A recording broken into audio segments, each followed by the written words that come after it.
My first question I want to ask is because you're more experienced. You remain both. I know I badger the fuck out of both of y'all. I know I try not to. I know I try not to be a nag, but I do feel like I can only be in my head so long with some of these things before I just gotta ask somebody that has more experience, right? So like I asked Brandon when I did his episode of not to say I'm not wanting to do his when I say this. Just it was a random out of the way person that's interested in doing the episode as I'm using that example. But if I don't have the interest in doing it, how do I shut that down easy with not involving the reputation of the podcast? You know what I'm saying? I'm not a professional person. And that's why I'll tell you about work and why I get in trouble. I'm a small guy, but I'm going to be professional because this is a business for me. Even though I'm doing it because I enjoy it and I'm enjoying getting to know new people and networking and learning more. And, I always like to challenge myself. I still enjoy putting the best foot forward. You know what I'm saying? So if I don't feel like it fits per se, like for instance, this one I'm recording with you, I'm gonna try to get another one with Maine. I got a bunch of podcasters, and then the intermissions would probably be my daughter and some comedy guys that I'm working to get on, right? And I already got Banks, but that bitch may not come out for 6 months. You see what I'm saying? So if they're not on the game plan, I got to like have this question where, all right, well, you don't want to pay me, then I ain't gonna do it. You know what I'm saying? If you want to get on ahead of what I got going on, then that's where I see. But if I can do my game plan with you, then I ain't gonna charge. I ain't trying to make no money right now. Let it Payola. So That's the question about payola. Well, it's a question about navigating guests that want to come on without seeing I have a vision for the next 8 episodes after I finish this section of mine, and then kind of like Maine has segments and stuff he does like Women's Month and all these different segments. He kind of even though it's the same thing, he's still structuring a certain way. His format's a certain thing, right? Mm-hmm. And I have had some conflicts where it's like I'm not trying to have somebody on because I ain't trying to do it now. But yet I ain't trying to have you involved right now in this upcoming thing. You gonna wait anyways. Why not wait to do it when we can talk about more relevant current things going on with you? When I got, you know what I'm saying? So how do you deal with people, with guests that want to come on, but you don't necessarily see them fitting the mesh to be on the episode? So Maine is way better at this than I am. Me, I just got them like my homeboy. This is a long answer, but I'm gonna make it short. My homeboy, he got them. You know how you be over somebody's shoulder and just can't help but like look at what in their phone. Mm-hmm. So my homeboy, he'll do that to me, and he'll be like, "Why the fuck you got so many Instagram messages like you a bad bitch or something?" And I'll start laughing. I'll be like, "Bruh, like people really fuck with my podcast," and it's like I might have like 500 audio streams, maybe another 300-400 YouTube views, but like it's people that like really lock in and fuck with it.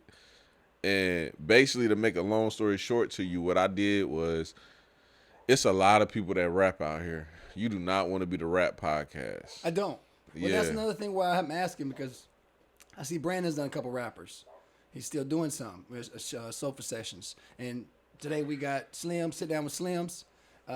Sit down with Slim. Sorry, not yes. We'll say it again later. But I don't want. I fuck with Brody, and that's one of the guys where I dropped in a special episode coming for the album. I fuck with his music. I like his music. Then I met Lock Life BJ, and then I met Lou Life Do This. All 3 of those guys, like I'm the type of, I enjoy rap for what it means for me. Mm-hmm. Even though we may disagree, we can have a common ground, argument about rap. But I ain't trying to have that narrative where this is rap podcast. If it's paid for, I'll do it. But it's got to be worth my time if I'm still cutting out what I'm trying to create or what I'm trying to be creative with in my own way. You know what I'm saying? Because that's like, I don't know if you've watched some of them, but like I try to give the rappers like their own like space to narrate their own promotion throughout the episode. You know what I'm saying? Like I want you to shout yourself out. I want you to continue to talk to the camera and tell them what it is, like rappers should do. Yeah. But we still having fun like we're gonna do today. We still enjoying the Instagram reels, the laughs, trying to cut up and then goof off, and then still talk about some stuff that maybe gets vulnerable or wherever it goes. I'm still learning as this process of the conversation stuff. But I don't want to be that. I don't want to be the rapper podcast. I don't want to be. So this is what me and Maine did. Excuse me.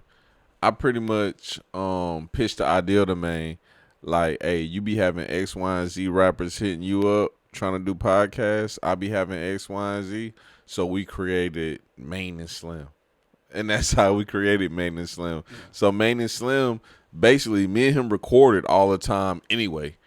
So I felt like we needed to have a platform for us just to be on there together. Yeah. You know what I'm saying? But then we was like, hey, anybody want to do interviews with us, hit this email for booking. And that shit went crazy. Yeah. Like, it ain't been going crazy. Nah, I ain't gonna sit here and captain nobody. But like when we first did it, it went crazy. And we was like charging people to come on, do interviews and shit. But one thing I learned about charging to do interviews is sometimes you excited about it and sometimes you not. And this shit ain't supposed to be a job. No, it's supposed to be fun. Yeah. It's supposed to be fun. Yeah. So when it comes to the payola shit, bro, creative work, the reason why I got into creative work is because I always knew I was a creative since the beginning. But like I wanted to do some shit that was meaningful and some shit I really like and enjoy. Yeah. I don't want to feel like I'm working. The money gonna come. And I make money all the fucking time. Fuck money. I don't give a fuck about no money. I'll be honest with you. See, I don't even know where I would even make money here, because for one, like I was talking about, so my uncle-in-law, I guess that's the way I would say it. My wife's uncle. Uh-huh. He's gonna go in more of the kid range of recording. No, ashtray. I get an ashtray. Yeah. Oh, you read my fucking mind. We like twins or some shit. When your birthday? February 28th. February 91. 28th. My brother's is February 22nd.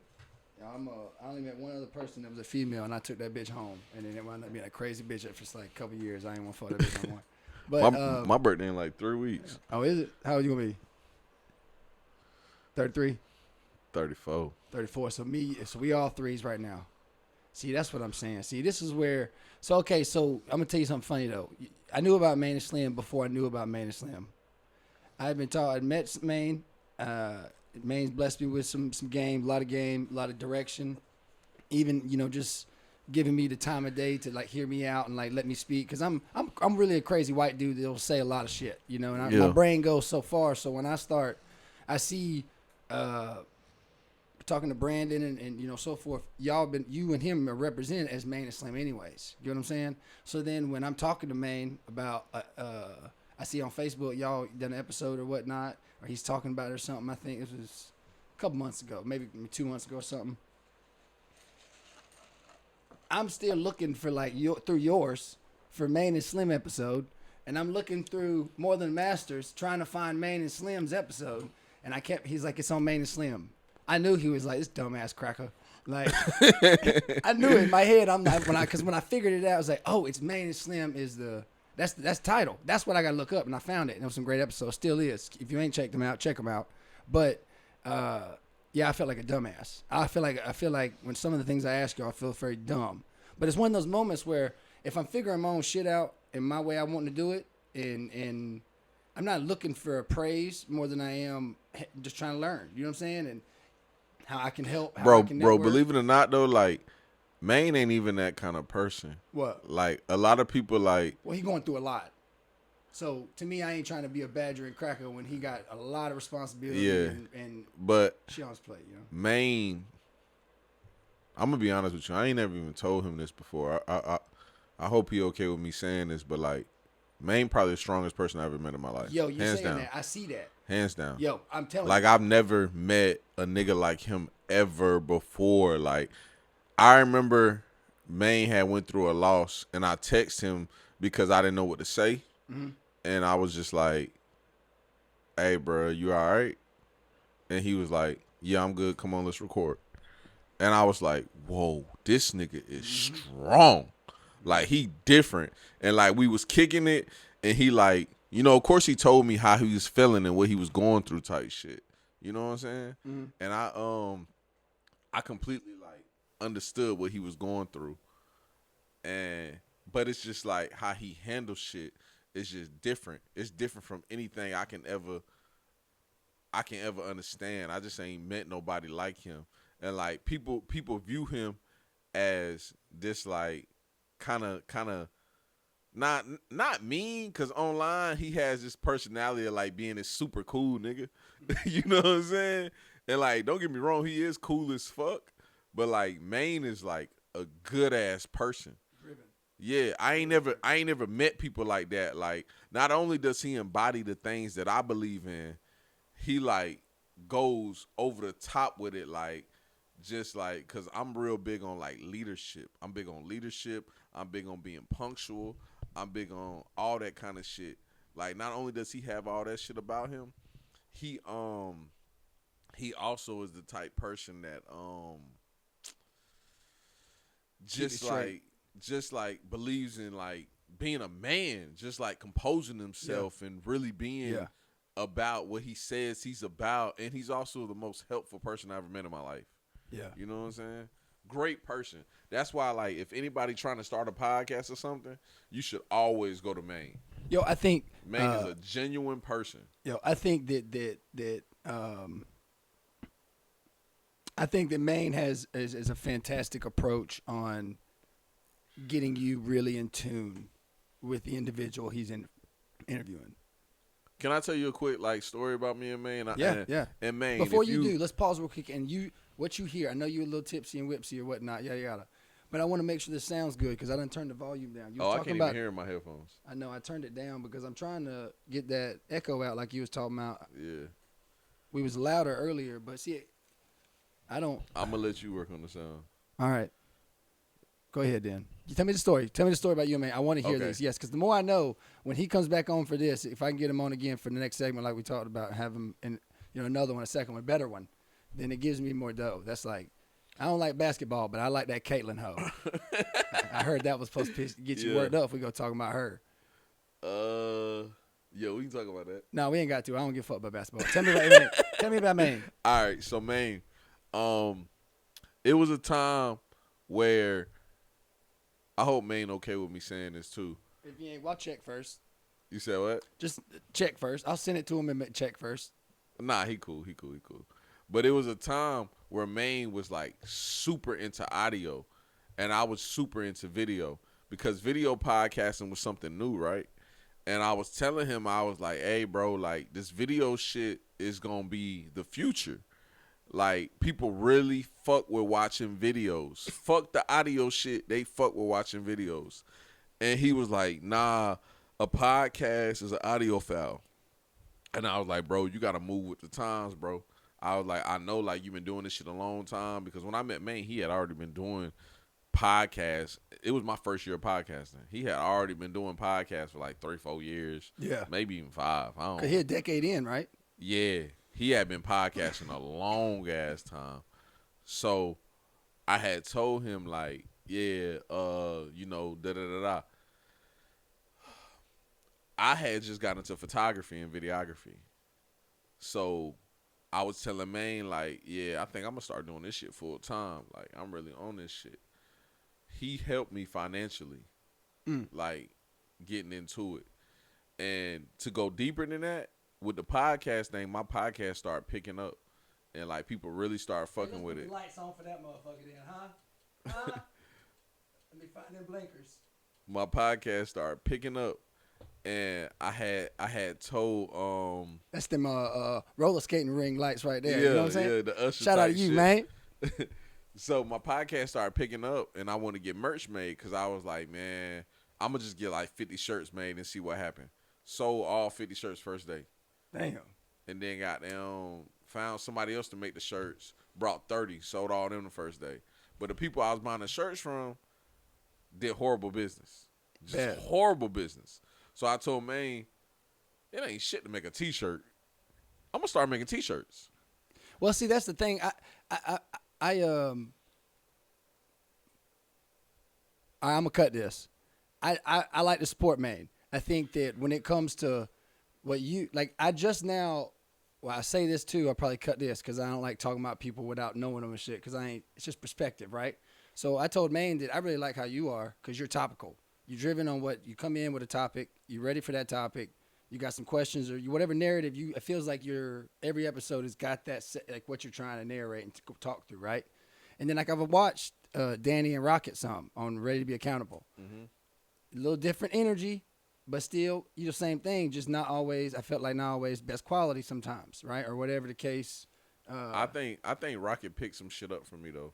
Well, that's fine too. Because when I listen to him, when I listen to his podcast, he kind of go about shit how I would go about shit, and I think he I got don't know that him from me. to like judge on character like that. I'm just saying like judging from.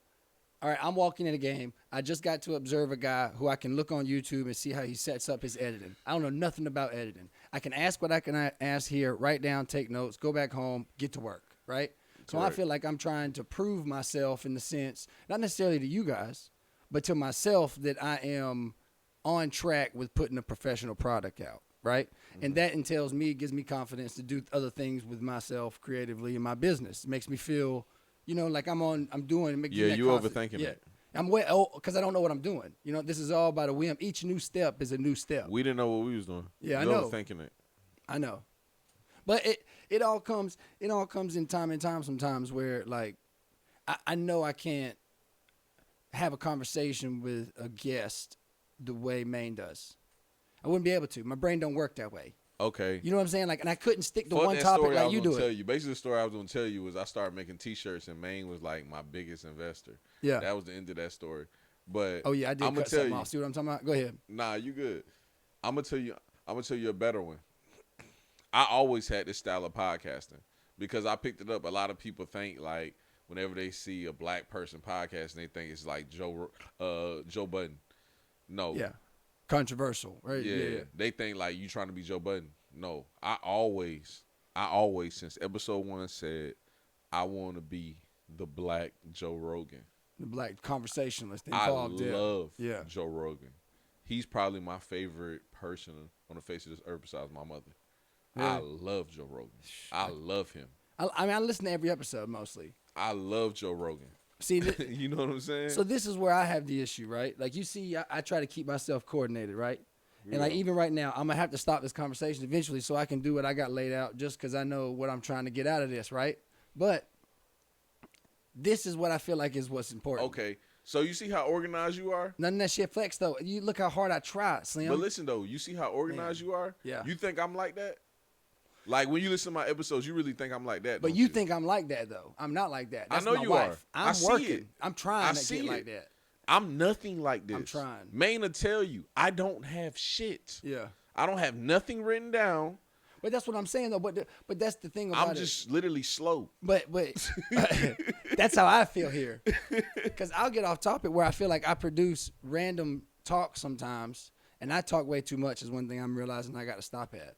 But like I know I want to ask these certain questions to you because it's a part of like laughing with you and cutting up, right? Showing you my side of me, getting to know you. Just kind of like not Joe Rogan, but have you ever watched Your Mom's House with Tom Segura? Yeah. So Tom Segura and that woman, how they have the IG reels, so I like that. I don't like all the extra shit they do. They pay for it, but they have fuck.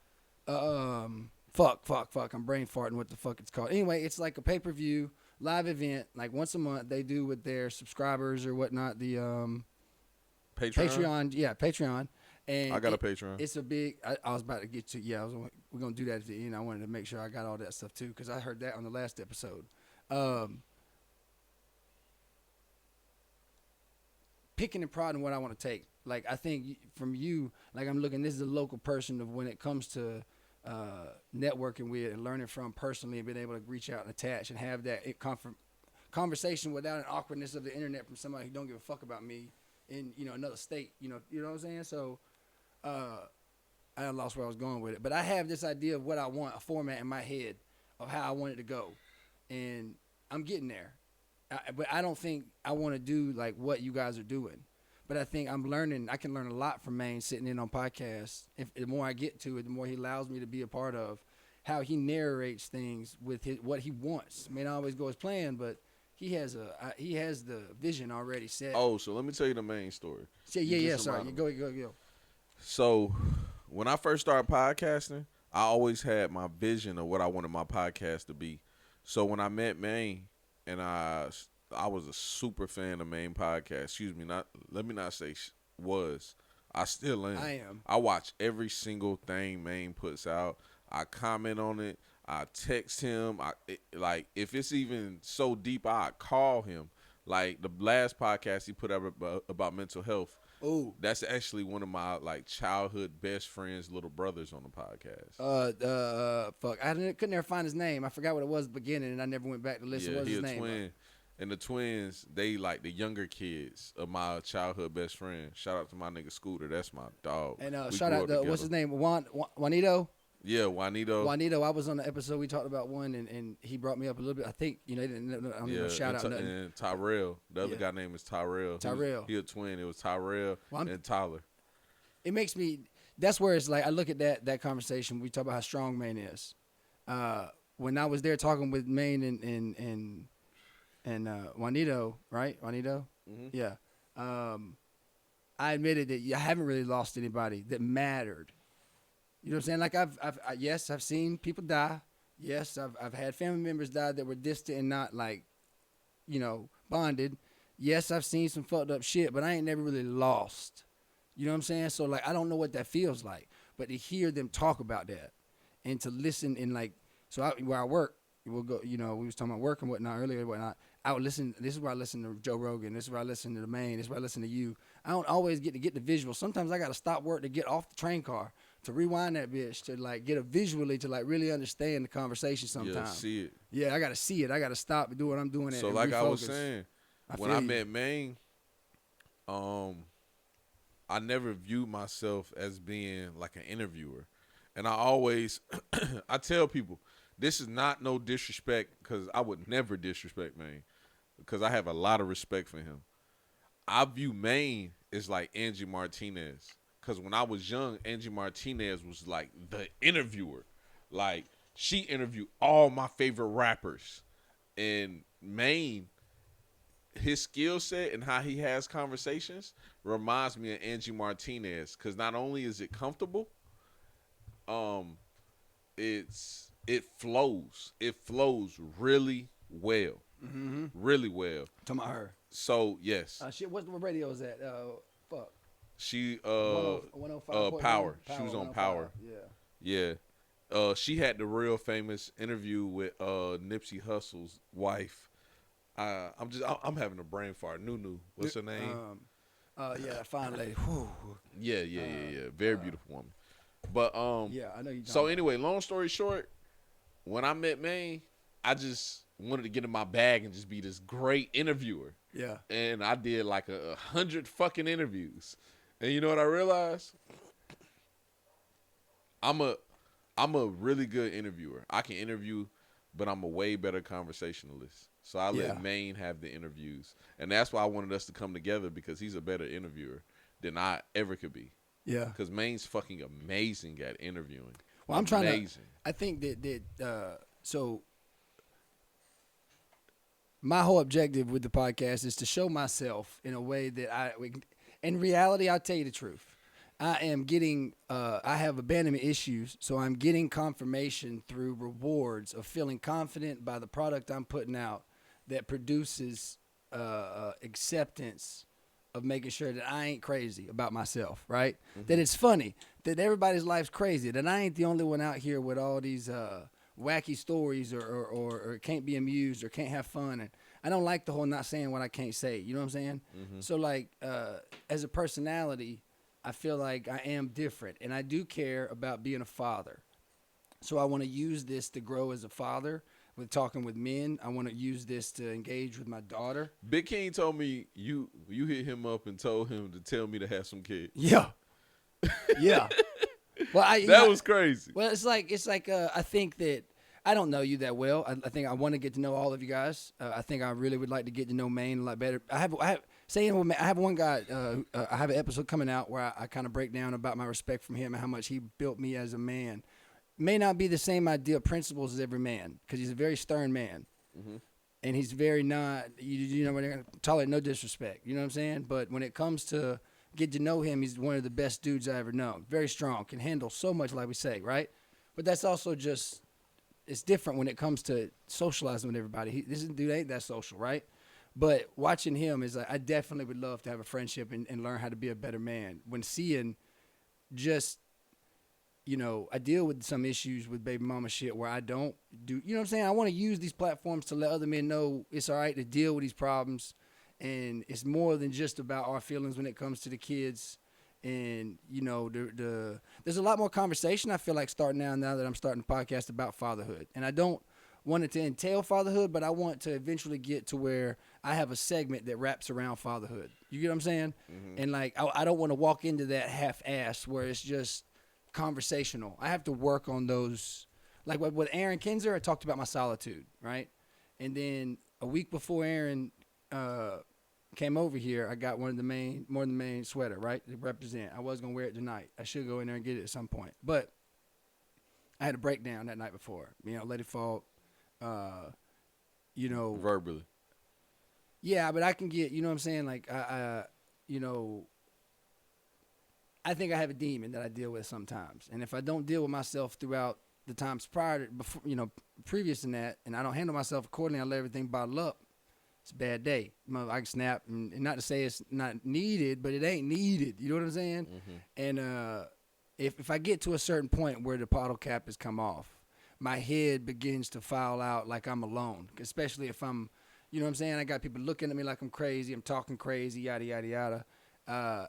So I realized I'm spiraling. I spiraled so far that, you know, we need our space, yada, yada. And I got 25 questions I wrote on these windows that night by myself here. And like, you know, I got to answer these bitches someday. I've still yet to open them up and really dive in because I'm scared to really go back and look at them. Not all of them are my personal questions, but some of them, you know what I'm saying? And it's like, when doing this, it's like, it's moments to, suggesting me getting a therapist on, just to like dive more into giving myself a more one-on-one of what I'm looking to achieve with it, you know? Because I'm okay with my flaws in that way. It is a big insecurity, but how do you get over that insecurity, right? It's being vulnerable. Yeah. All right. Well, the only way I'm going to be vulnerable is in my sense. Now, this ain't to take from man whatsoever, but the fact that they had that conversation, that's what I would love to be with every guest. I'd love to be that vulnerable, but I don't think I can. You see what I'm saying?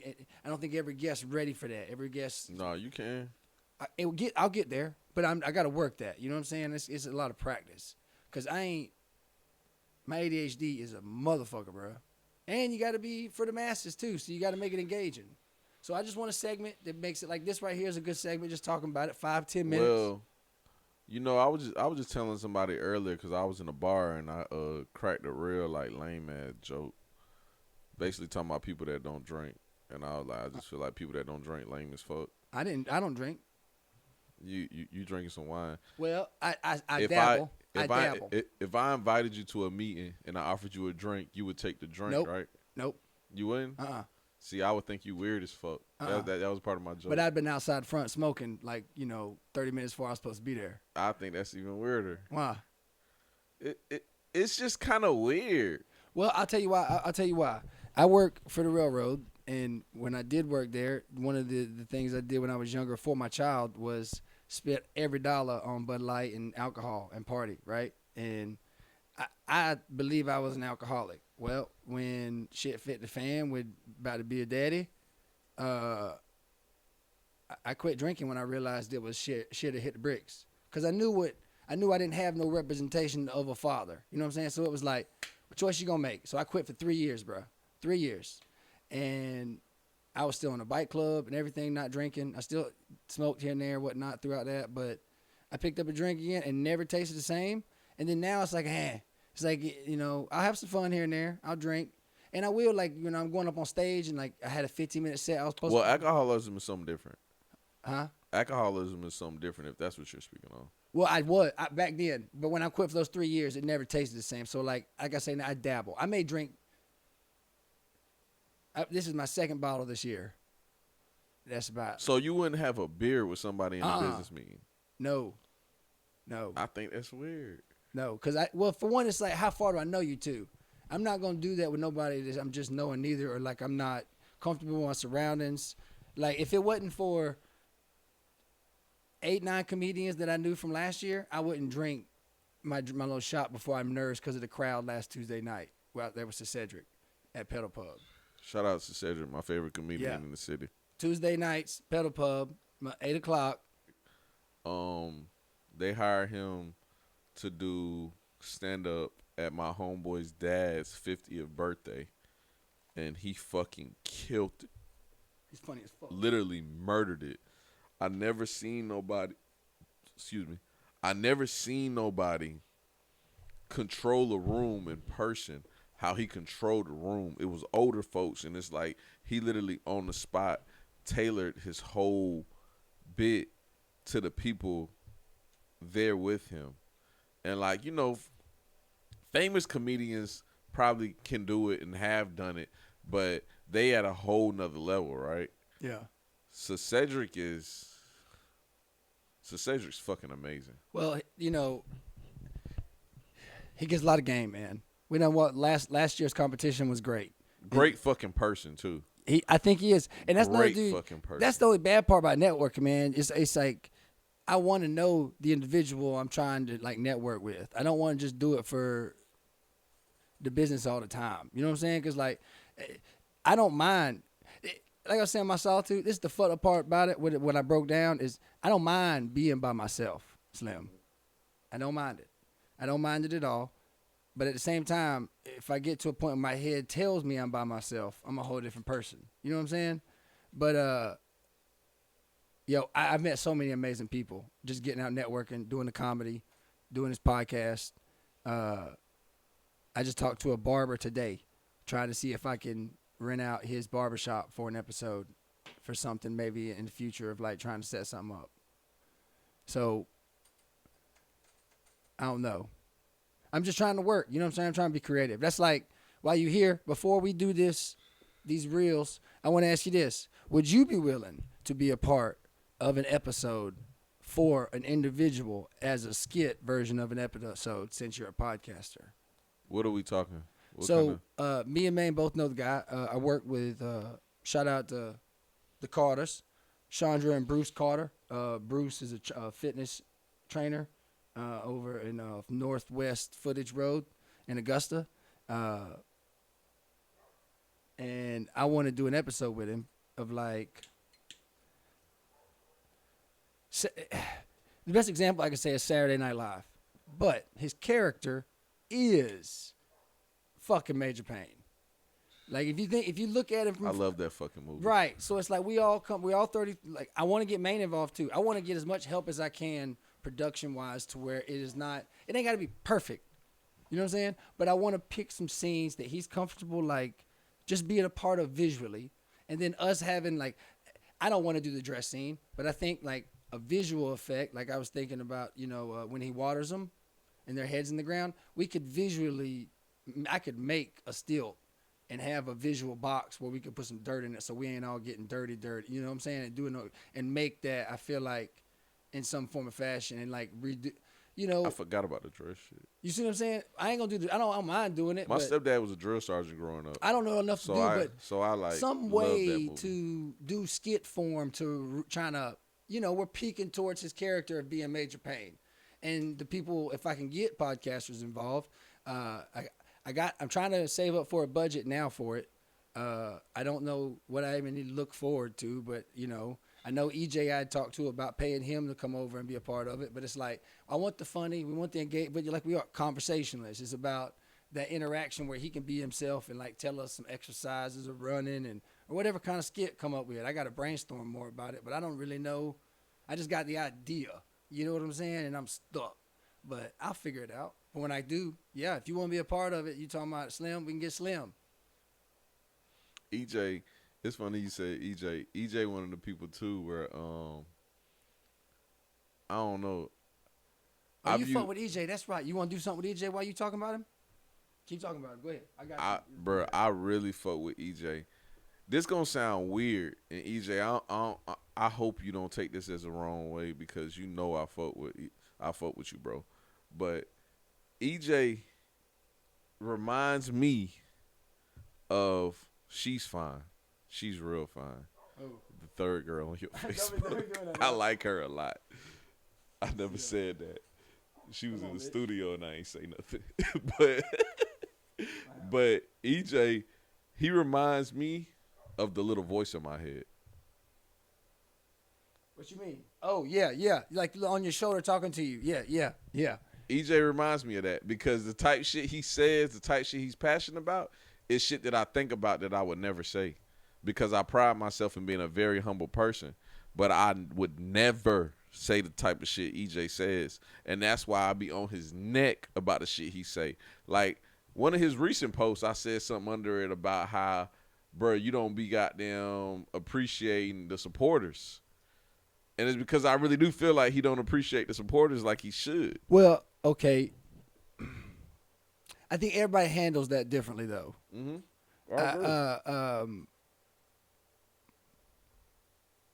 All right, let's say. See, I don't know how to. I'm not in his shoes, comedian aspect wise. I'm okay with admitting that. I know I'm not. I'm working, but that don't mean I can't be. But at the same time, I understand the frustration sometimes when it feels like he does try. From what I understand, he's trying a lot of creative stuff, and he's trying, his situation, all them kids. Goddamn, it'd be hard to get out of the house. I understand. That's a lot of fucking kids. So imagine knowing that and knowing him personally, and you getting out the house. The moment you getting out the house, you working, and you getting back in the house, and you setting up all these things, doing all these stages, and trying to get every opportunity you can, every moment, like you working. That's life. I get it, but I understand it when it doesn't seem like it's coming your way around this way. That's life. You have to take life for what it gives you. This is also why I'm glad I only take have the fucking lemons and make some 300. fucking Ciroc. I don't have that ego yet. I feel like I don't have No Diddy. what? I said take the lemons and Oh yeah, take them. and make some do you have a Ciroc. favorite No Diddy. skit? That's what I was gonna ask you. Do I have a favorite skit? I'm gonna try to go through the yeah. Have by you seen by any of any these he's done comedian recently? or just by EJ? By EJ. My favorite skit by EJ. I like when he does his little R&B shit. Now this one I like the I don't know what it was about other than some other. Hey, I'm gonna say some shit. Pick one. And Pick I one. don't know if EJ ever said this, but first off, my favorite skit is when he plays the old man and he be tricking off on the bitches. And Country Wayne did that too. Mm-hmm. But it's a skit that EJ did and Desi did way after him. And it's when he did the R&B song and he flipped the R&B song. And Desi did it with Jodeci and it went crazy. But EJ did that shit first. Damn. He did that shit first. And he happened to work with You know Desi. which one it is? He works with Desi now. It's a older one. I'm going back. You passed one of them though. Okay, let me go back up to it first. Yeah. You passed one of them. Go down. I say Ray J. Right there, Ray J. Oh, his? Nah, Ray J. It say Ray J. Oh, I see you. I see you. Top All left. right. So before I play it, this is why I say this. So there's a guy in Colombia I met. This guy named Papi Hugo. Shout out Papi Hugo. He is a comedian that got to travel with B. Simone earlier this year or whatnot. But Monk Avery does a lot of skits. So I'm trying to build these segments. And EJ is going to get one of his own being in Augusta because I fuck with him too. I like his skits. I committed to EJ when he fell off that story in that blooper that he posted. Remember he was in the apartments and he the jumped on apartments. somebody Yeah, or for whatever sure. they fell. And I forget what the skit was about, but it just always stuck with me. This bitch committed. I'm not. All right, if they funny motherfucker, we're going to put them real. So I want you, the guest pick.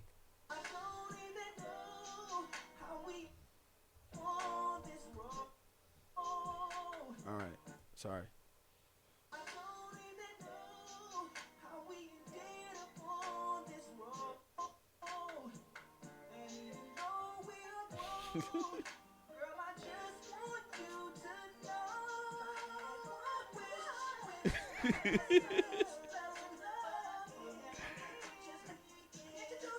That nigga funny, dog. And it's just like simple.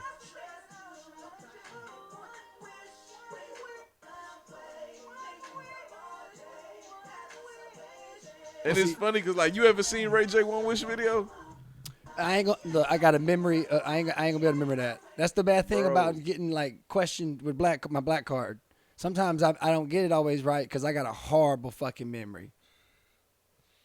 I love when Maine be asking y'all the questions for y'all black card. That shit be fucking hilarious. Look, I was in that club, and I got tested with the N word the entire time. Like you can say it, you can say it. Nah, good. I'm good, bro. I'm good.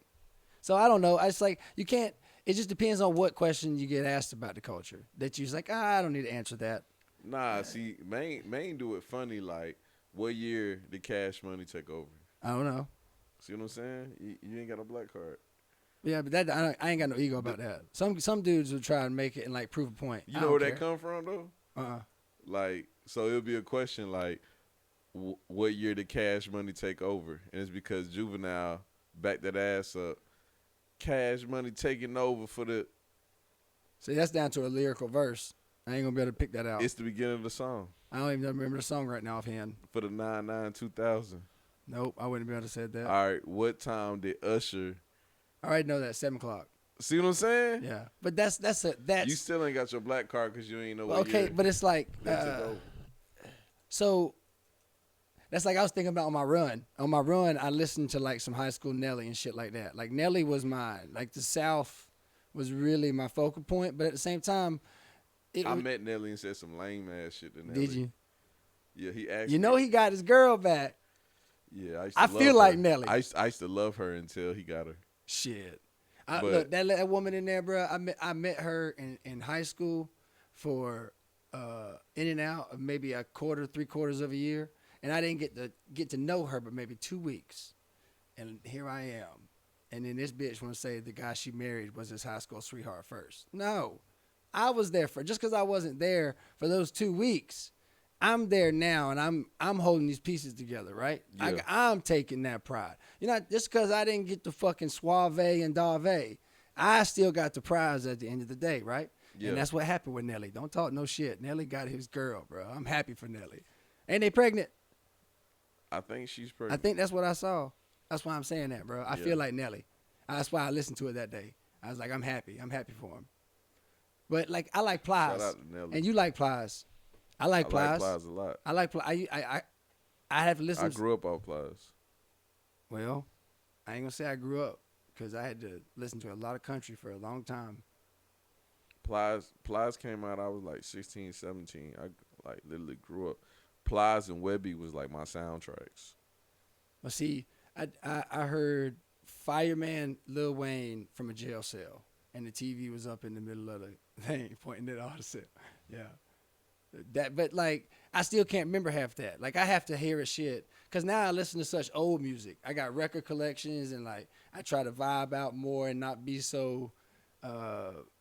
If I'm in the sub, I like aggressive rap or like more shit I like, but I'm still unique in how I like. Just like, you know, with EJ. Like not everybody like EJ. Not everybody like. Not a lot of people like me talking about these half midgets. We're gonna look at in a minute.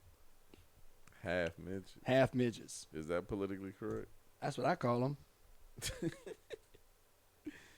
Half humans. Well, they got some missing. They're like you know, corn on cob. You know, like corn on cobs food? don't come this big. They really come like, you know, They some cut girls in half? like some of them girls I know around the country. They'd use them, and them. That's what I'm saying, you know. But we talking about a half one. No, I wanted to have this set up before I'd done it, but I didn't even think about how much I forgot y'all fuck with each other so much. I'm gonna pick some of his most notable ones, and I'm gonna put them in a segment, and then they're gonna be played for guests to weird reactions, just like I do with the Instagram reel, and then hopefully I'll have it set up where I figure out this streaming shit and this live, some of this streaming, because it's for live, but I can just record it, and that way I can have stuff set up and just move the conversation along with different reels and whatnot and have them ready. Play that. You remind me.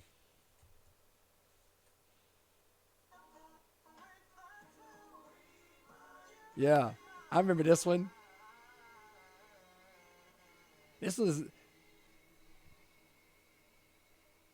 That's it.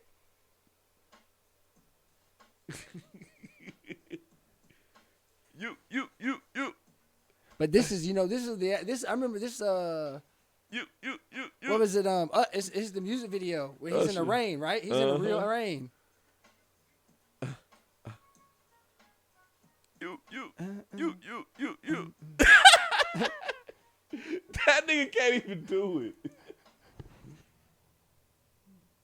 He get into the fucking band, bro. This nigga is crazy. I'm trying to tell you. See, and it takes. This the thing is like, okay, let's say you watch that music video 100 times, you got to still have the confidence to go and attempt that whole bit and walk off in that humor to make that hit that way. All right. So if you had to pick your favorite car, because you done had some bad cars, right? Yeah, a lot of them. All right, your favorite car or your favorite piece of ass. Now, here's the terms. The ass is always your ass, and the ass is always, I guess, going to be tight however you like it, right, or whatever description that ass may be for you. And the car is always going to be the car in which way you want the car from the get-go. It ain't going to change or break down, but it's still the same narrative. You know what I'm saying? Which would you choose? The ride or the ride? I'm going with the bitch. You're going with the bitch. Even if you got to walk somewhere, goddammit. You know what's crazy? I'm not as interested in cars or women as I was when I was young. Mm-hmm. But I'm definitely going with the woman because of how it made me feel. The cars now, I don't get the same feeling I get from the cars, but that nut has always. So you ain't got a favorite amazing. car that would take over you take over a woman. Some dudes do. Some dudes. I've never had my favorite cars before. I ain't neither. My favorite car is a Ferrari Spider. I never had one. Expensive. Yeah, I want a Ferrari Spider or what's my favorite old school? My favorite old school is all over the place. I love a 85 Monte Carlo. I love a 96 Impala SS. I love a Corvette. I think it's like a 72 with the submarine doors. Jerry Seinfeld got one. I like the 70, the two-door Nova, 71, 72. That's the only real muscle car I like. But that's it. Other than that, old school. But now I like them English cars. I had some cars before though. I had a 79 Impala SS. I had a Bonneville. I had a Monte Carlo. I had a Regal. And I had some cars. Yeah. My brother's the car heads. I got 7 of them. They're car heads. My oldest brother has 4 or 5 How boxes. did you know I used to be in the cars? With last episode. Oh, okay. Well, we talked about it last time. Yeah, you was talking about your cars. We were talking about Germany. Yeah, I had a Challenger. I had 3 Camaros. Yeah, I had some cars. I probably had 4 Impalas. Yeah, I had some cars. Would you have hit Amber Heard and checked the hoe? Would you have, if you was in their shoes, would you have hit Amber Heard or checked that hoe? Who's Amber Heard? You know, the Johnny Depp case. Amber Heard, the bitch that played that Aquawoman or Aquaman. Would you have hit her or checked her in a way? I don't know if you watched the show, but you got to know that some of it where it was I've dealt with a she woman, was the one in the wrong. You know what I'm saying? Yeah, I've dealt with a woman crazy before. Never as crazy as her. That bitch shit in a bed. That's disgusting. Yeah, it was nasty, wasn't it? I never dealt with no shit like that. I dealt with a woman that like wanted me to hit her and like really was trying to get me to hit her. And when I pushed her off of me, she tried to act like I did some crazy shit to her. Yeah. But that's like the craziest shit I've been through. And like she cut all my money up and, crazy shit like that. I would have been mad as fuck. But I ain't never dealt with what Johnny Depp went through. That case was crazy. Shit in the bed is crazy. Yeah.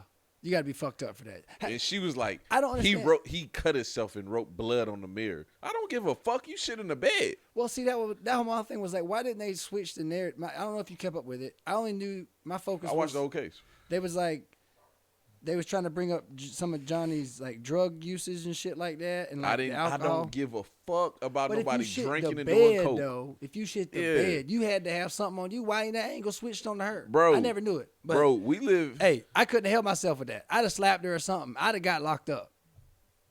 Johnny Depp held himself well. That's the only thing I'm defending. I think he deserved that win, and she. I think women that act like her should know that it's okay for a man to be wanting to slap a hoe, is what I think. Yeah, want to. And if you don't do it, it's like, bro, you should be commended for that. In certain retrospect, I agree. Nah, for sure. Like, if somebody shit in your bed. Yeah, you shit in my bed and attack you? Yeah, we done all this and I don't. And you don't hit do you. nothing? Yeah. You better understand I gave you leniency. I commend him. He deserved every dollar he got from her. And he did some commendable shit by giving it to charity. I got a question. We talk about since we talk about this. Men in the conversation around tone. Do you think tone should be held against us? Because if you have arguments with women, I feel like it's a universal thing where if you get too loud or if you are or too worked up about something, you're not always right. Sometimes you don't control your emotions properly. But if I'm a loud individual in general. I'm trying to work on being a more mellow tone, like verbally to the kids and everything. But I'm always loud. So when I get worked up and I'm feeling I have to realize how loud I am because I don't hear it coming out. It's normal. But it ain't always aggression. You know what I'm saying? So I see some dudes get fucked up in cases about this and that. I see other dudes talk about it. I feel like tones. Oh, weird terms like verbal abuse. Yeah, like I'm being me and you can't even understand what I'm saying. So now I'm frustrated and getting upset and having a different tone about it. And yet you taking that like I'm just. Now I get if you sitting here saying, hey, bitch, I'm going to drag you out to bed, buy you fucking pink nails and put you in the shower and make you listen. But if that, you know what I'm saying? I feel like the tone shit is something that is a good topic to. What you think about it? You've ever gotten caught up with a girl where she's like, you better check yourself, Slim? Well, this is a very personal topic for me because I deal with that when it comes to my family. And it's like my family, it's a different situation because like I'm pretty sure most people go through what I go through when it comes to family as far as like taking care of people and shit like that. Yeah. And like my family always tell me, oh, it's how you talk. You be loud when you talk and blah, blah, blah. And I'm like, why the fuck does that matter? Sometimes, why does it matter? Why does it matter? And sometimes I see where, okay, you may be right, but you still not understanding what I'm saying. So where are we going to get on the same page at? And if we ain't getting on the same page, then I'm going to be justified for getting a little irritated. I'm only loud and talking fast because I'm passionate. Right. They hate. Why is that unacceptable statement? The tone thing pisses me off because it's like, bro, how do you want me to talk when we're in a heated discussion? Like, it's not even about me being mad. I'm not even mad. It's just about I'm passionate about what I'm talking about. Yeah. So I'm gonna get it a little bit louder and I'm gonna be more animated and things like that. And it's not aggressive. Yeah. And see, I deal with having a history of aggression. Same. And now that I'm not a very aggressive, well, I'm not going to say that. That's a lie. Now that I know how to control my emotions better and I don't get aggressive as much as I used to, when it comes to like my brothers or like I still get aggressive with my friends because they just in this weird phase where they're finally getting a grown man way to act crazy. That's another topic. But like my brothers, for instance, like I don't get aggressive with my brothers at all, but I still get held to that. And it's like, bro, I'm the big brother. You are? Yeah, I'm the big brother. I got two little brothers. I got a big brother too. I just didn't grow up with him. Yeah. But I'm the big brother in the household, and it's like they hold that against me and get into this weird bag where they want to hate me. And like I just had an episode with my brother recently, and I broke down and started crying and like acting like a bitch because I had a weird realization where like I was telling him, I was like, bro, y'all judge me for how I handle things, and like nobody ever taught me how to be a man. Yeah. I'm freestyling this shit. Yeah. But see, that's why you say that. Another point why what I said to Big King was you need to have kids. I'm going to go ahead and show off the most recent Certified CEO hoodie. I am thoroughly impressed with it. I really like how clean it is. It really is. I like this one right here to run. This is my exercise one I picked the exercise in. And I was saying on my last one, man. He got the whole fit though, right? Man, we got tracksuits, you got bucket hats, you got fitted hats. I mean, not fitted hat, trucker hats. You got workout gear. You got shirts for the ladies. You got pants for the ladies. Okay. He's got sweatsuit fits, sweatshirts, T-shirts, all sorts of stuff. And the bag. I love my bag, my CEO certified bag. And I'm going to get me a travel bag soon, man. That big old duffel looking, man, it's just, he got some good stuff going on. Okay. He'll be working with a couple artists, which hopefully, that's another attribute I hope to get to added to here is Brody Hammonds. Matter of fact, I'm going to put some music on right now because he said he might be willing to do it. So we're going to risk it for the biscuit. Okay. So yeah, listen here though. Look, yeah, I got the 4th of July. You know, I don't 4th of July, but boss lady, we got this for the 4th of July. Little red, white, and blue. You know, America. If you're looking for your 4th of July outfit, I'm telling you, you could be a certified CEO for the 4th of July. It's a clean collect. They got the logo imprinted down on the neck. I'm talking about it's comfortable. It's real good. It fits good, and you can get different versions. You can add up. It's like it's like Roblox. You can just pick and play. Yo, this mission statement dope, man. Ain't it though? Let me read Ain't it? this mission statement, bro. Now look, now it took before you say that, it took me 5 times to say it all the way through proper. I kept it up. I was like, I can't read.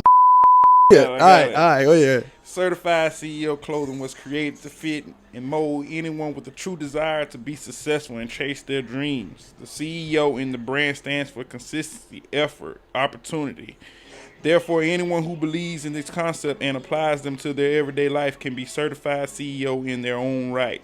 So dare to accomplish what others say cannot be done. Train your mind to strive for greatness and let your passion to win overcome any obstacle presented to you. Certified CEO clothing is designed to illuminate the inner leader, visionary, hustler inside of you. If consistency puts forth the effort, it will yield the opportunity. I'm telling you, man. I'm telling you. That is you, dope, man. man. And that's the thing, man, to have met him and to see, you know, the grind. He keeps going. He keeps finding different ways to promote himself. He ain't waiting on nobody to keep pushing his product. He's pushing his product. Right. And I respect that so much because, like, you know me, I'm stashed up with buckets over there artwork. Yeah. And it's been a constant deliberation for me of trying how I'm going to push my creative ways out there. So to see the consistency, and like I said, everything's sleek. Everything is still got that comfort, convenient look, but still feel and look elegant at the same time. Right, the right, tracksuit's on point, man. The color schemes he's got going on with stuff, I like it, man. I like it. Yeah. I'm gonna get on this site and order me one. I need a red one, man. I'm infatuated with red. So Bobby Bands, you should be getting an order from me pretty soon. And see too, you got if you ain't following him, go follow him. Certified CEO. Check him out. Always somewhere. He's always somewhere. He be at pedal pubs. I believe it's sometimes Tuesdays and Thursdays. I'll get that correct and have that corrected for the next one I do this. But always at different locations around Augusta. He be at Icons. He be. I've seen him at a school, I believe. I don't remember what school he was doing some stuff at. But he be all over town, colleges, all over. And he'll meet you at he's got a spot at the mall, and he'll meet you too if you come down to it. I mean, this man is out here putting the product on the floor. Okay. And he's got it right there. It's behind it. It says that you just said it all. You know, the mission is there for it, and it's really what he's trying to push. But you see what he got, man. It's some cool stuff. Gotcha. It's cool stuff. Yeah, I seen it. I went on there. And I say that my retrospect. brothers was my kids. What I'm saying is when you have your own though, and I heard you in an episode with him. I don't know which number, but y'all was talking about it, and he was talking about how much it hit, how much it changed, how much it made an impact, and it's true.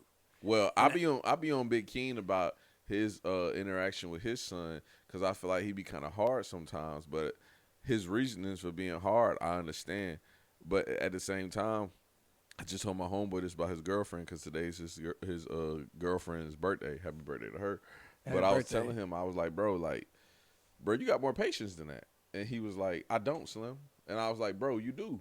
Sometimes you don't. It's true. But sometimes you don't. She said some simple shit to him, it was some simple shit. Like he told her to get in the car, and she was like, I don't like when you talk to me like that. And he was like, different. bitch, find your own ride. And I was like, bro, you have more patience than that. You didn't have to do that. You have more patience than that. And he was like, bro, I don't. You got a little bitch in the 14 just sitting on the sidewalk like, Daddy, where you going? Yeah. I was like, bro, you have more patience than that. And he was like, bro, I swear I don't. Damn. And I was like, bro, you do. I feel that sometimes though. Especially like for me, when it comes to like women and children, I have the utmost patience for children. Yeah. Like my friends tell me all the time when it comes to their kids, like, "Hey, Slim, They kids. yeah, But you got to think, you get to give them back. correct." So when they with you, it changes, bro. they be mad as fuck at me, like, "Slim, stop being so fucking nice to them." Yeah. And I'll be like, "Bro, I can't help it." Like, You learn a lesson with. I feel Yeah. that's why. and this ain't the fucking 80s and the 90s. I'm not about to whoop your fucking kid. I'm not even about to chastise your kid. Like, okay, Big King's son, right? yeah, Me and him will play a video game. He'll be cussing his ass off. we gonna right? we gonna have an episode directly about convincing you to have kids. That's Nah, what. I ain't have no kids. I'm just playing. But like me and bro play a video game. He'll be cussing his ass off, and then Big King will come around and be like, "Man, what the fuck wrong with you?" Da-da-da-da. And then he'll look at me and be like, "Bro, say something to him about cussing." And he'll look at Big King and be like, "Bro, Slim never says nothing to me about cussing." Who you And I'm talking like, about? "Bro, I don't give a fuck about him cussing." And he's Yeah. like, "Bro, give a fuck." And I'm like, But it's- "Bro, I don't care." But see, that's more like I don't think that's wrong neither. Cause like I'm like that. I don't want my daughter to call nobody no bitch, cause that's antagonizing. Now, unless if you want to antagonize something where you're trying to handle something, that's different. But you got to understand what the cuss words are, right? And I think if you go say "damn" when you stub your toe, you're gonna be mad and frustrated, and you want to let it out outside or whatnot, and like say some shit about somebody by yourself, or understand what you're saying, but don't pick up the habit of cussing like me, right? That's my only hope. But I feel like See, you feel I don't even care about they gonna cuss the words. I don't either. I just don't care. I'm so glad retard's coming back because I think bitch will too, because I can call that fan a bitch. I can call my cigarettes. Give me those bitches. Hand me that bitch. It's Like, funny you say bitch. You Hey. probably missed the phase where Maine used to crack jokes about me using the word bitch, because people that used to listen to us used to be like, "Oh, Slim says bitch too much." Yeah, I don't care. Bro, for anybody watching this right now, I'm never gonna stop saying bitch. And I hope it doesn't like offend you in a way where you think I'm like this misogynist asshole ass pig. Well, I'm where did not. it get to that? I use bitch because it's just a word that I use. Well, I feel like I'm not wrong by saying our era, and if you like listen to hip hop or you listen, not just dictate just hip hop, but like I don't feel like jabs are the same jabs anymore, and cuss words hit the same unless it's certain like conversations. Let me tell you a cuss word phrase that I use all the time. Nobody ever says nothing about. Faggot. Nah, when I Oh. be like, I don't use that because that's not Wow. politically correct. What's politically correct? I don't. Honestly, I don't use no terms when it comes to gay guys because I just don't give a fuck about Yeah, me people neither. being But gay. I was just trying to be provocative.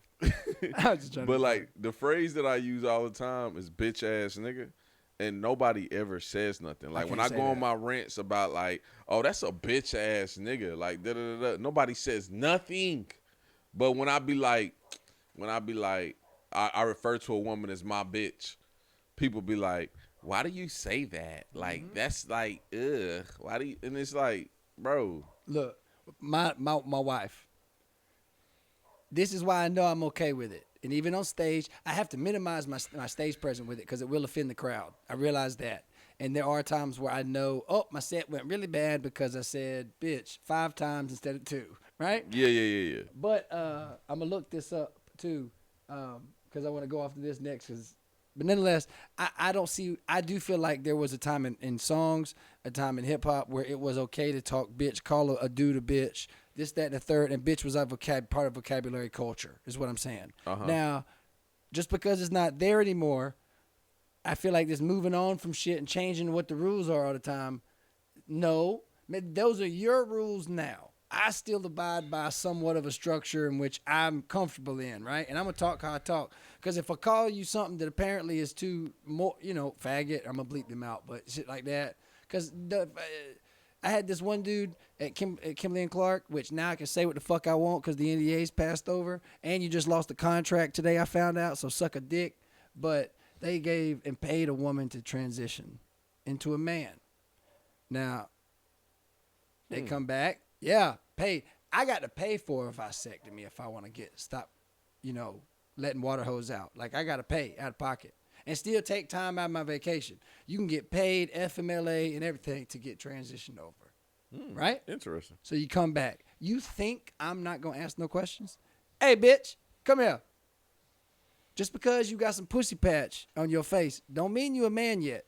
And he started talking. And I did not realize they get injections. And I'm only saying that to be joking, but I have no hard feelings saying that statement right there to someone transitioning. Being a man is kind of like you ain't a man yet. Being black, it's like everybody wants to like participate in some of the things, but they don't want to actually be that. I'm gonna be honest with you. This is just me being honest. This ain't me hearing this on Joe Rogan. I thought this before I even heard Joe Rogan and them talk about this.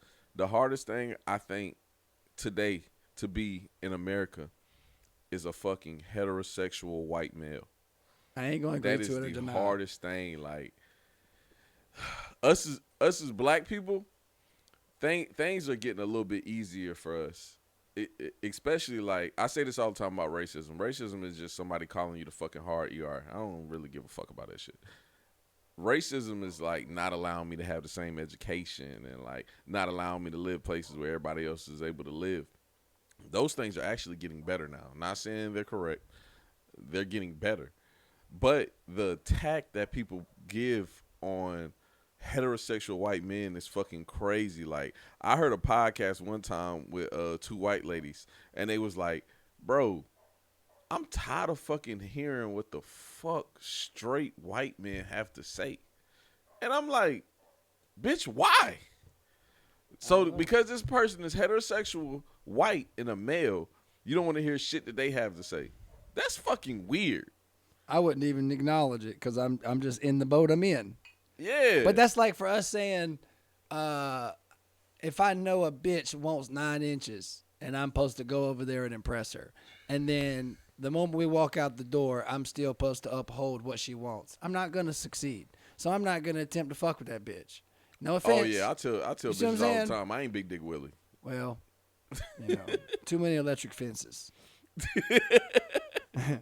I'm not Big Dick Willie, so like, nah. I'm like, thick with Jimmy. I remember I was in college one time. Damn, I spilled some damn period juice. I was in college one time. You got your Red Wings? Nah. What's Red Wings? You don't know what your Red Wings is? What, fucking a bitch That's on some a cracker period? shit then. No, you eat a bitch on your period, and you wake up next morning and peel that shit off like a face tan or one of them exfoliators. Yeah, that's fucking disgusting. I would never do no shit like that.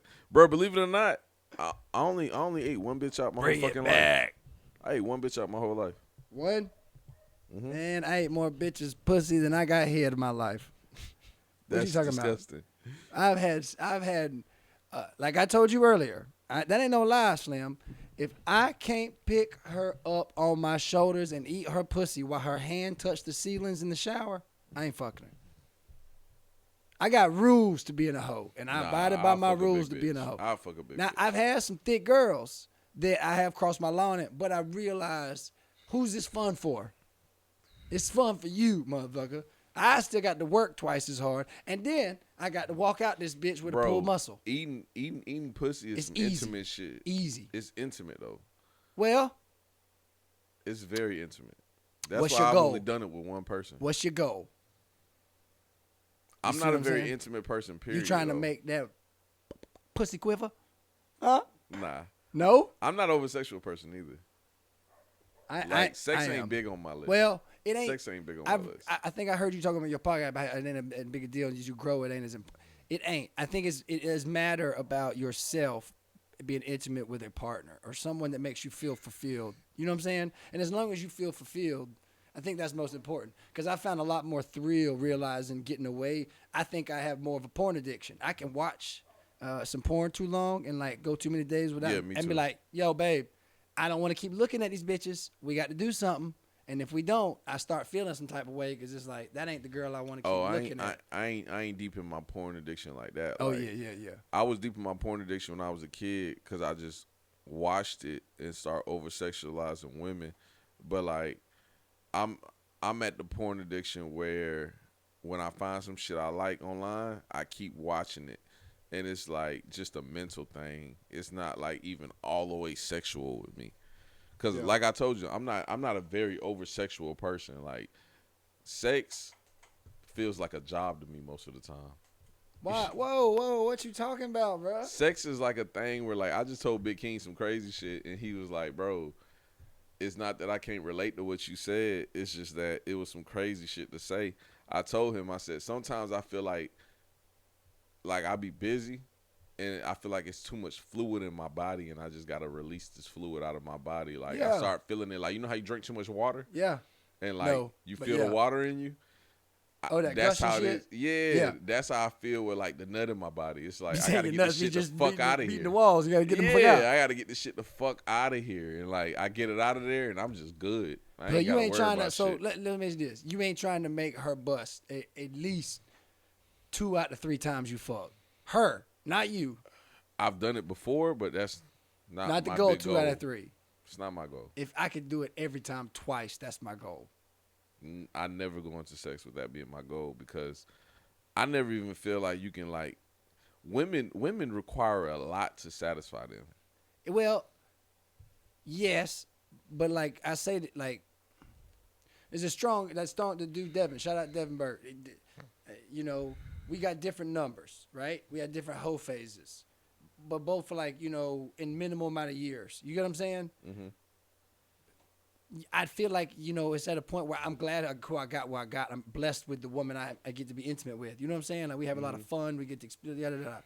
But I have the higher sex drive because I've got to do a lot more. My lady's number is very low to where it's time, and it's not like it's inexperience versus not, and I'm not getting what I want. She definitely sucked the haba daba, but she still is. It's not the same cravings out of like she don't need it every week, or she could go 2 weeks or whatnot, not.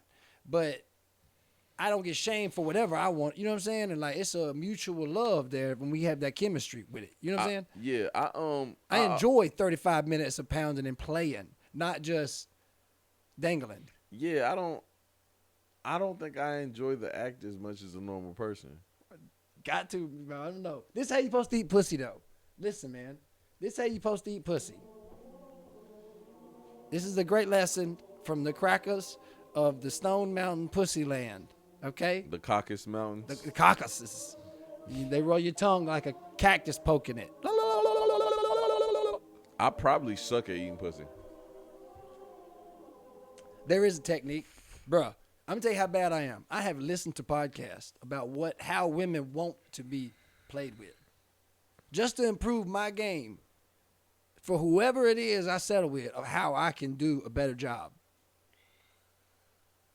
Yeah, I'm probably horrible at it. Believe it or not, I only ate pussy like 3-4 times in my whole life. Same girl. Did you enjoy the taste? You liked it, didn't you? The first 3 times. You didn't like it last time? Last time I did it, I was sober, and I just looked up at her and was like, "Hey, bro, this ain't me." Was it salty? Mm-mm. No? It wasn't the taste. It was just, I just didn't enjoy that shit. See, I feel like I'm at And the she ocean. told me, she was like, "Hey, bro, don't do that shit again." She didn't like it neither. Nah, she didn't like how I looked up at her and said, Oh, she was- "I yeah. ain't fucking with this." Yeah. And she was like, "Bro, that was awkward. Like, don't do that again." Y'all, I had this one bitch that did. Now, I'd had a whole girl ask me to choke her before, right? I fought with the choking. Now, I fought with a girl, and I get to have my fun. I get to do what I want. You know what I'm saying? That's thrill. I like to be able to slang and dang. Like, if I wish there was a way. You know how, like, on National Geographic, when you watch the monkeys and the moms and the babies, how the baby hangs from the belly, right? If I could set some way where I could do whatever, my motion to make the fuck, and, like, they should just swing, oh, bro, that's that midget. One of the midgets, bro, you got the right swing attached to you. It's like a play toy. Now they got pocket bodies. You don't got to worry about a pocket pussy no more. You can get a pocket body. Have you ever been with a little person before? No. I thought about catching one time. Not like on a rape charge, but just like try to, be friends. But I went to high school in Kentucky, and I met a little person. I used to flirt with her every day just on some joking shit. I would have been serious. And she hit me up and was like, "Stop all that playing. Pull up." And Shit. I was like, what? I was like, "Nah, I ain't gonna do that shit." And my homeboy was in town, and my homeboy was like, "Nah, pull up on her." Man. Bro, she put her ass out the window, and I lifted her up by her little ass legs and just out the window. Tear that motherfucker down. Yeah, bro. I used to have fun with her. I had a box Chevy at the time. When I moved I used to have fun with I moved her. up here in 2009. They used to talk about there was a stripper a midget stripper with one leg, or a midget stripper and a midget stripper with one leg, two different Super acts. talented too. Yeah, I never got to see them. They were She gone. I was think this amazing. next year I turned something. She was amazing. I wish I'd have saw. I wish. She was amazing. Yeah, and that's close as I ever got. I feel like I've seen some midgets before, but not nothing worth my time to like. And now I'm. Oh, this girl I fucked with in Kentucky had a big old ass, big old head. Yeah. She was fucking amazing. And see, people like, we had a debate about it at work one night. Now, it can't be, her head can't be as big as a basketball. It's got to be a volleyball. Average. They have big heads, bro. Average. They have big heads. A basketball They have big heads. or a volleyball is not, it's still smaller, but it's not that much smaller. They got big heads, bro. Well, I ain't never been up close, but I thought I could grip one and just like, play. Never mind. It's I interesting. sound fucked up about it. I definitely would, bro. I ain't. It's But it's gotta be. interesting. I can't no more. I keep fucking it up. But, I ain't doing no more of this shit no more. I was just showing you that. Okay. College degree, right? Right. Mhm. I'm GED certified. All right. The biggest word you know, but you don't use. Just like on some knowledge, just of trying to be as fair of like a word you don't use that you know and know what it means.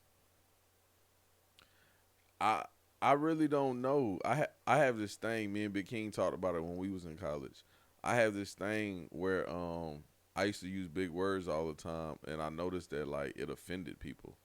So I don't talk like that no more. Well, I want to know. I'm just curious because I saw it somewhere online. I think it's interesting because when I look at it and think about it, the biggest word I probably definitely know is metaphysics because of me reading the book of Aristotle. Metaphysics? Metaphysics. I read the Metaphysics of Aristotle, but I know the word of it because I read the book. So I could explain it in a definition sense, but that's my biggest word I would know that I could explain. I couldn't explain quantum physics. I couldn't explain That's funny. biology. I read the thoughts and opinions of Marcus Garvey when I was like a kid. I don't even know who that is. Yeah, Marcus Garvey is like somebody like he's a philosopher. He's like one of like a big black historian. And Okay. What's Marcus what? Marcus Garvey. And some of the things that was talked about in the book, I knew like a lot of people weren't like really on that. I'm real big into reading. I done read a lot of books. So like another book I read when I was really young that a lot of people wasn't like really into was Mein Kampf by Hitler. And it's like one of my favorite books. See, I don't know. I don't know what this is. I've never even heard this. That's Marcus Garvey.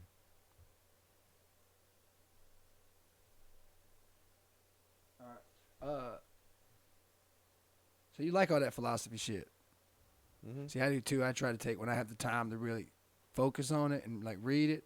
I do a lot of YouTube stuff sometimes. Take a spell of like listening to like a philosophy, like actual college class stuff, and dive into it for like a year.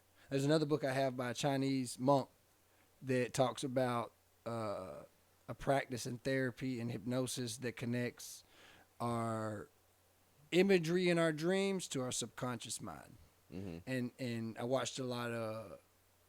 That's what I'm saying. I could tell you some of these words or like try to think of, but I wouldn't know how to fuck explain that shit. With your nerves and all how it transmits and from touching the table, all this bunch of bullshit that don't make no sense to me. But I'm GED certified. I understand a lot more than I think I know, but I'm not smart enough to understand what I know. Well, okay, you talked about college. I tell people all the time, I did go to college. I did get 2 degrees, but that's why I'm actually shocked you even know that because I rarely talk about that shit. And the reason why I don't talk about it is because college only taught me discipline that I lacked when I was a kid. When I was a kid, I was just young, dumb, did stupid shit like buying and selling Jordans, buying weed, buying stupid ass cars, selling weed, just dumb shit. I did dumb shit. College taught me how to be like a structured adult. That's all college really did. It was the discipline. You know what I'm saying? As far as like what I learned in college, because I got a business degree, it didn't make me a better businessman. What made me a better businessman was owning businesses. Yeah. Well, experience always plays a role, but I'll say it like Yeah. I'll say it like this. It was never the college. I tell my daughter it this way: you got to learn how to learn young, or you're gonna not know what you're learning. Correct. And that's how I feel like with some of the guys that gave up, some of the guys that I knew growing up. You're dumb because you don't know how to learn. It ain't Correct. that you stupid. You just not learn. You don't know what you ain't. It's hard. It's harder for me to read. It's harder for me to do a lot more things than probably the average person, which I don't hold myself accountable. I progress at my own pace. But You I ain't, said the biggest word. That was crazy. well, I saw it somewhere on social media. I thought it was an interesting take. Like, not the ego. It's just information. What's the It's just thinking about and it makes you really can be honest. Because I like to have that perspective for myself. Where am I at? And I have like a little a word thing that pops up on my phone, try to gives me new words and adjectives and shit all the time. All right. I got 3 things left for you. First off, would you ever hit a kid? Don't matter if you saying yours, somebody else's. Would you ever hit a kid for any necessarily reason? Would you do it? Is it wrong to hit a kid? Probably, me personally, probably not. But I'm not opposed to people hitting their kids because when I was young, I was a badass knucklehead. And when I got a whooping, it taught me more than any lecture would have ever taught. But this is 2024, so people believe that, like, the lectures work more. I feel like everybody's just different. Like, if you have this knucklehead ass kid and you trying to give him lectures, he don't really get it. You don't get But two also, shits. it's like it's two sides to it. It's like if you try to discipline your kid just physically, they don't never understand what the fuck they did wrong. So me growing up, I grew up in a household where I got spanked. And I hate to use the word abuse, but I got abused. By And today's term, we were all verbally and possibly physically abused. well, I was physically abused. Well, I know that everyone I grew up with, I could count motherfuckers that would come to school with whelps. Mhm. So I've seen in my up society growing up physical abuse, and we're looking at today. But I knew what they did in the moment to earn the ass whooping too. Yeah. So in those moments, oh, you got whooped by your mama. It wasn't no abuse. But now I feel like a lot more people would look at whatever we went through as abuse and verbal abuse way more. The verbal abuse thing, I get it amongst kids, but it's when adults use it, and I'll be like I had a girl told me that I physically abused her because I told her that she shouldn't walk around with her ass and titties out all the time, and she said I was verbally abusing her by that, and I was strictly talking about 2 things. I was talking about when you go into these job interviews and you got your fucking girls out, nobody's fucking taking you serious.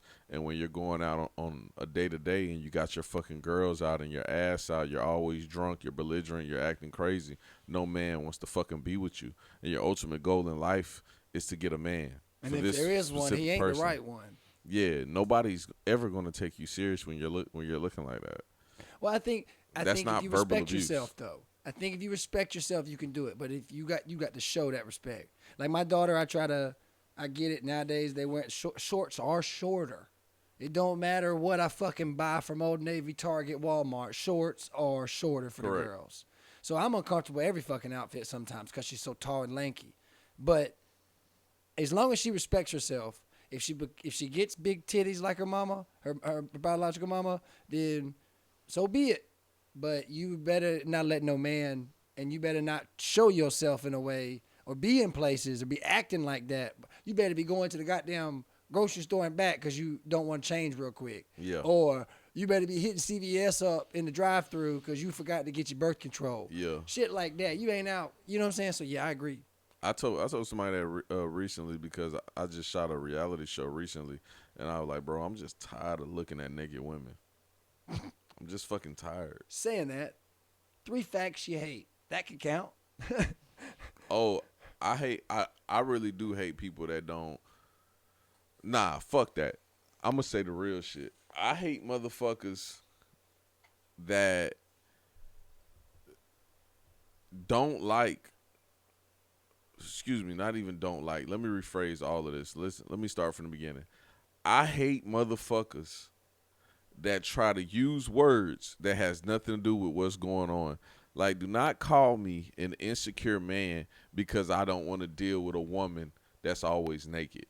That doesn't make me insecure.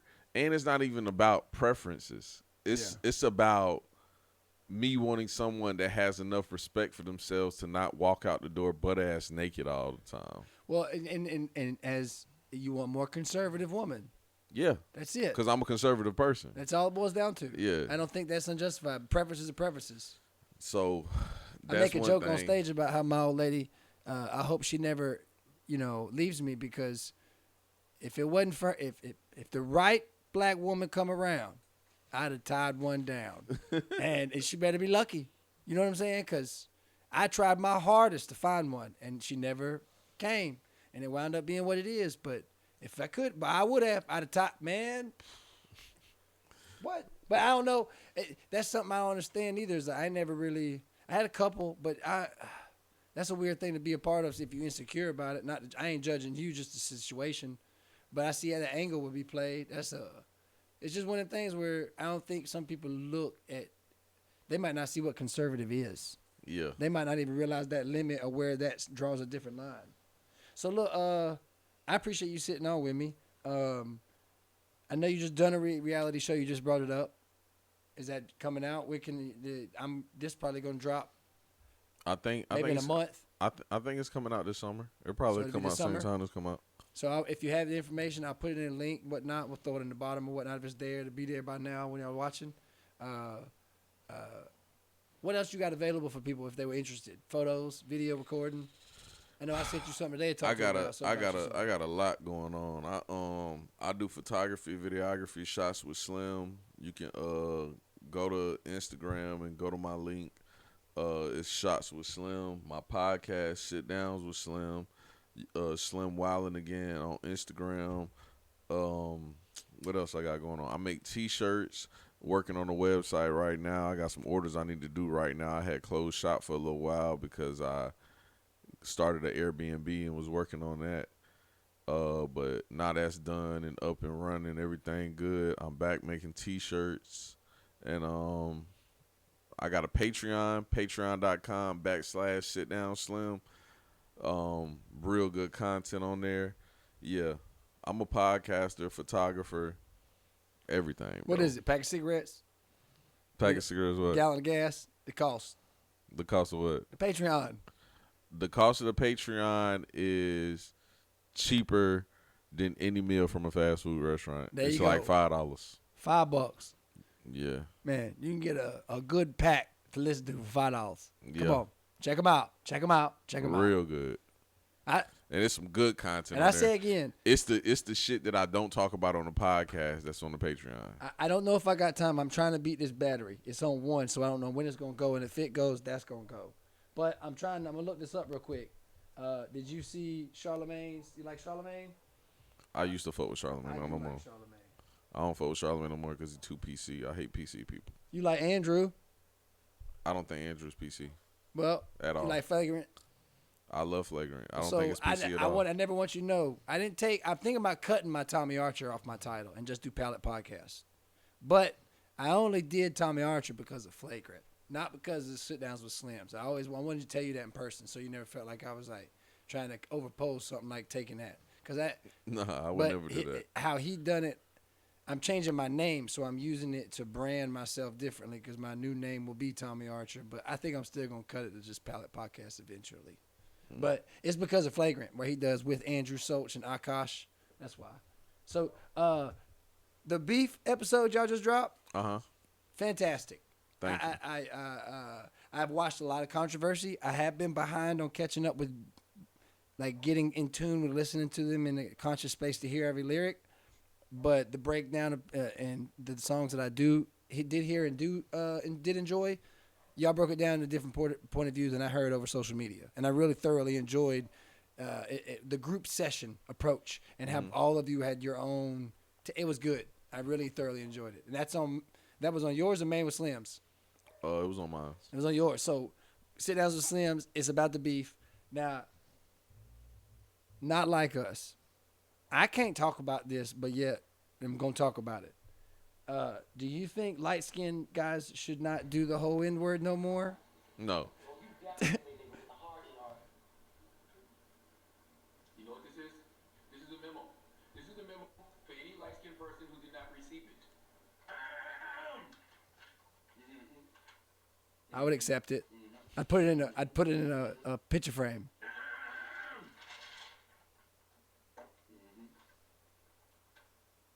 I said nigga yesterday. Oh my God. Could you imagine working here? He's definitely on the list. Called all these names. Casper. Light bright. It is not hard working here as a light-skinned man. Well, I ain't trying. I'm gonna cut all that. But the picture, the statement, the controversy about it, but that's what part I want to know if that's gonna impact. Not this is all jokes. This is all just bullshit here. It's nothing serious we're saying. But I think it's hilarious that impact is made just off the song by Kendrick. And I think that alone, having, to me, as a bystander observing the beef, I find it hilarious. And for I like Charlemagne, so I think it's hilarious. I know you don't swing. I watch it all, but that right there, I think impacted more culturally than most things Drake did. That's my only say to it. I don't think that's a bad take from a white guy's perspective. Yeah, so the seriousness behind the joke is basically like it's just the N-word is part of a culture. So it's like the people outside of the culture they feel like shouldn't say it. So like someone like Drake with how he grew up at 3/4. Is it's that what not somebody said? It's not even about that though. It's just about like how you grew up and who you was, and now when you say the word, it's just a little cringy. And it's like you slick, like you're an actor. Using, Yeah. abusing. You're an actor, and you like I don't know. You just abuse what's going on, and I agree with Kendrick on the shit, but I'm also okay with Drake saying the N-word. It's just a funny ass joke. Now, I think it's hilarious. I want to point this out. I think I'm fair at pointing this out. I think there are some darker skinned black folks that are using this in a manner. Maybe it's. I know some guys at work already came to work with abuse. Yeah. And like maybe it's just humor, but they riding this shit to the dirt. Yeah. And it is hilarious. Sitting back I and agree. watching. There's two dudes at work that I would want them to get on a podcast, and I told them if I got one other guy, they all bald. I said I was gonna take a milk dud picture and cut out the milk duds and then remove it for their episode. So they're all bald, right? Yeah. But they're all that dark, right? Like Yeah. they dark guys. One of them come to work and nobody got it. And like, to me, I got it, and I think it's hilarious. I think it's gonna be more funny jokes coming out of it. I'm looking forward to the humor of it, but I think some light skinned folks gonna get mad. Yeah, it's funny. It's It's funny, hilarious. I don't know. That's all I got, bro. That's all I got. We can wrap up whatever you want to say to the camera about more stuff. No, I'm good. That's all I got going on, man. Appreciate y'all for listening and rocking with us, dog.